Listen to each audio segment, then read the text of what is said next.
So in problem 3, we're looking at a graph of the square root of x plus 3, and we've labeled point -2, 1 for reference. So part A says sketch the graph of the tangent line at -2, 1 on the graph. So what we want to do here is, remember, a tangent line is a line that touches the curve in exactly one point. So if we get a straight edge and we kind of line it up so we're only touching at that one point, I can sketch my tangent line.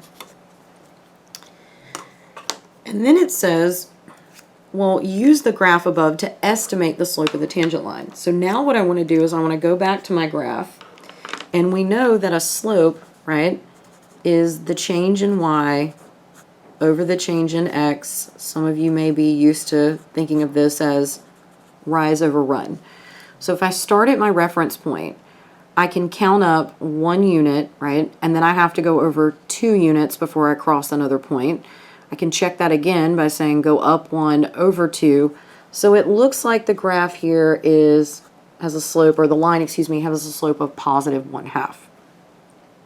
Now, part C says we'll use the definition of the derivative to actually calculate the exact slope when x equals -2.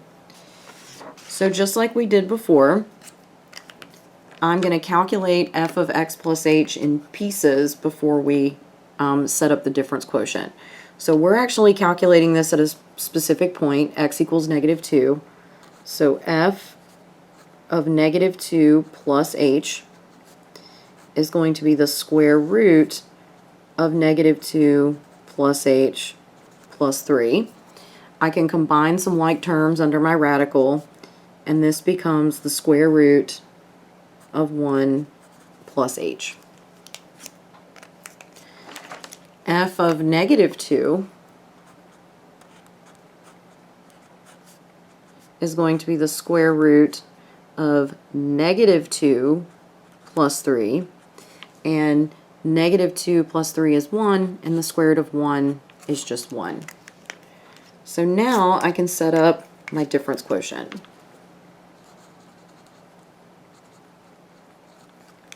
So it's going to be f of 2 plus h, which is the square root of 1 plus h,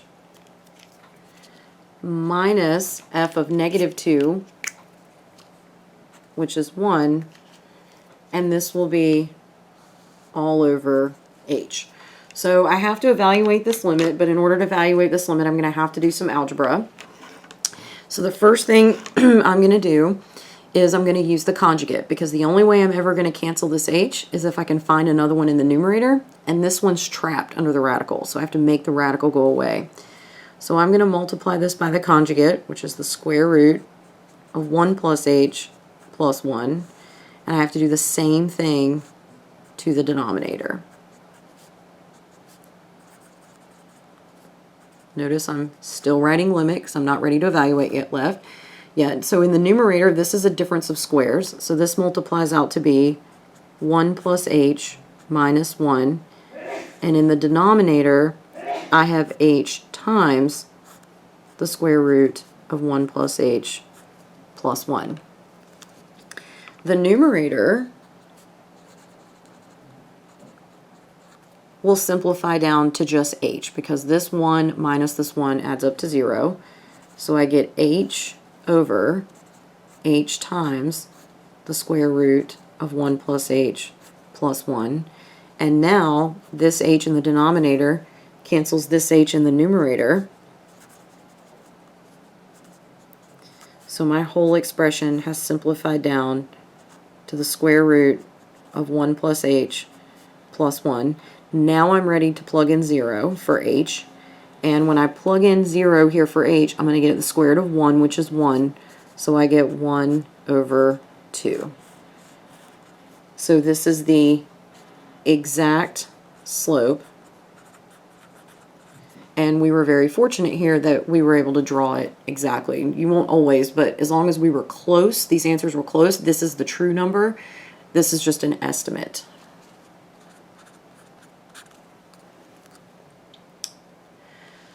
So question D says, reality check. Is your answer to C consistent with your answer to A? And actually, this should say our answer to B.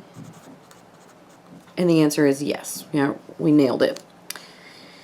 E says determine the equation of the tangent line to the graph at this particular location. So we found the slope, right? That was the derivative. That was 1/2. And we know that the point is -2, 1. So when I put this into the point slope formula, I get y minus 1 equals 1/2 times x minus a minus 2. So it ends up becoming x plus 2. So this is the equation of your tangent line.